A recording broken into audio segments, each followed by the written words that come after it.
Today, just a story of an experience that we had with one of our children where we thought we were being such masterful parents and we were just going to win the day with our child. And it turned out exactly the opposite. See, we had one particular child, and I'm sure you've had this child in their teens, and this child could not keep their room clean to save their life. And we had done a lot of things. We made the room really nice. We gave her, chalk paint so she could draw on the walls and, the different colors and nice bedding. And we had done all of those things to make the room nice, to help her want to keep it clean. And it just never happened. And it was an ongoing battle, primarily between my wife and this daughter.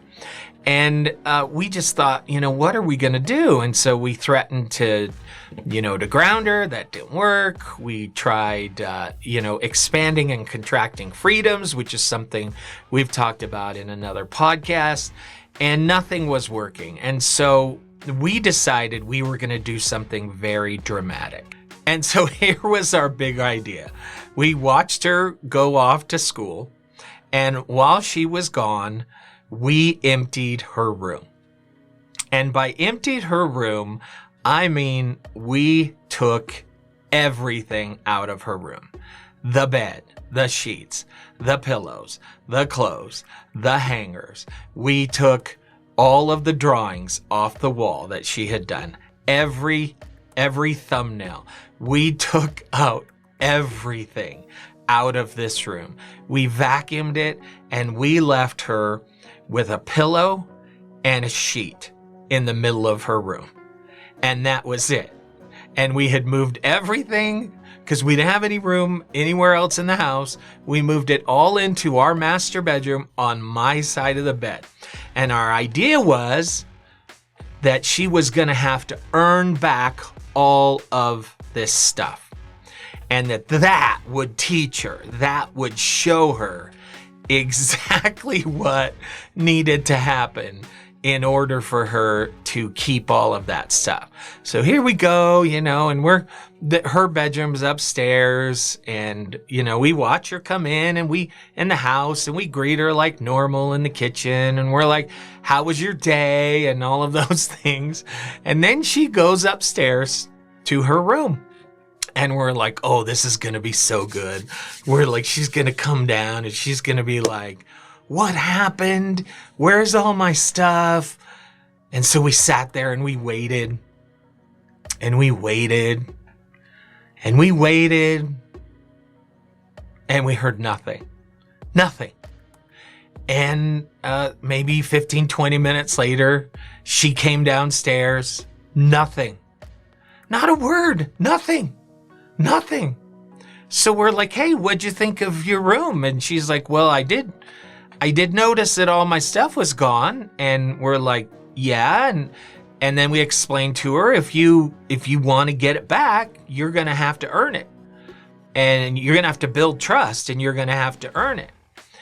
And she just kind of looked at us and walked away. And that was it.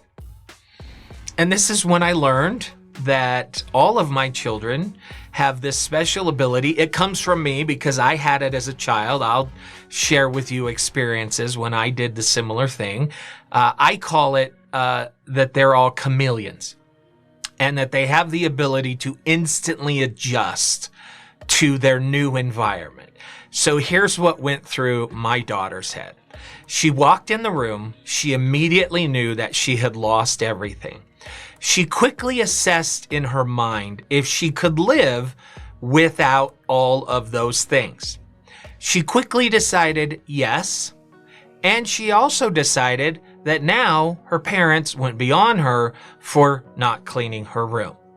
So, in a matter of about 30 seconds, she decided that this was her new reality. She accepted it, she was kind of excited about it, and that's the last we heard about it. Meanwhile, our master bedroom is filled with all of her junk. And so she totally won. I mean, we thought we were just the smartest parents. We were going to have this big dramatic moment. Finally, she's going to learn what she needs to learn. Nope, nothing close. She completely won the day. And we've had that experience many times now with many of our children, not understanding what is really important to them. And I have to tell you, over time, we were the ones who softened over things like clean rooms, because I realized that the battles that were going on were getting in the way of having any type of real relationship with my children. So if every time your child comes home, the first thing they hear about is their dirty room, and then every time they come downstairs, all they hear about is their dirty room or some other problem that you have with your child. If every contact becomes negative with your child, then it's pretty easy to figure out what's going to happen. Your child's not going to want to be around you anymore. They're going to look for ways to avoid you. And the minute you've done that, you've lost all ability to parent them.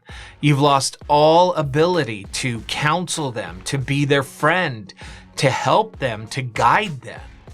And I've seen this in other children, and we started to see it in our children.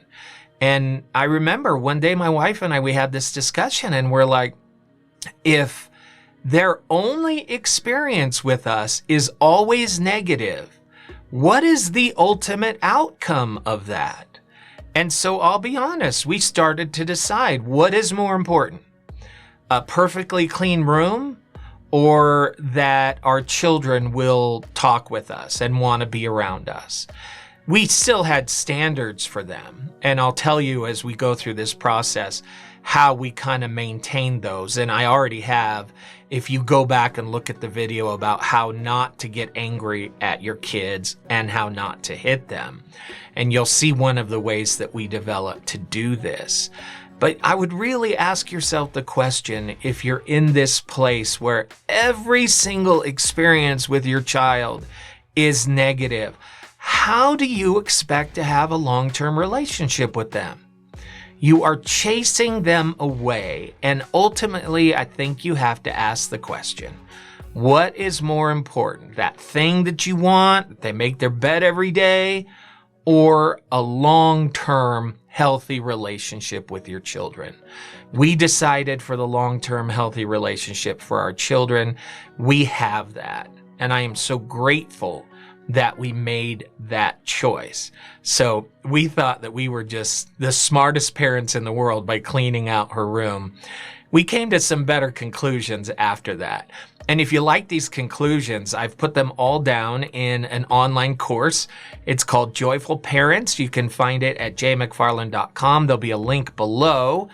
And if you're unable to purchase that, then you can at least subscribe to this channel and like what you see and share it, and that will help us get the word out. And I'd also love your feedback, because I'm still learning as a parent, aren't we all? So please take a minute and share your thoughts, and I'll catch you next time.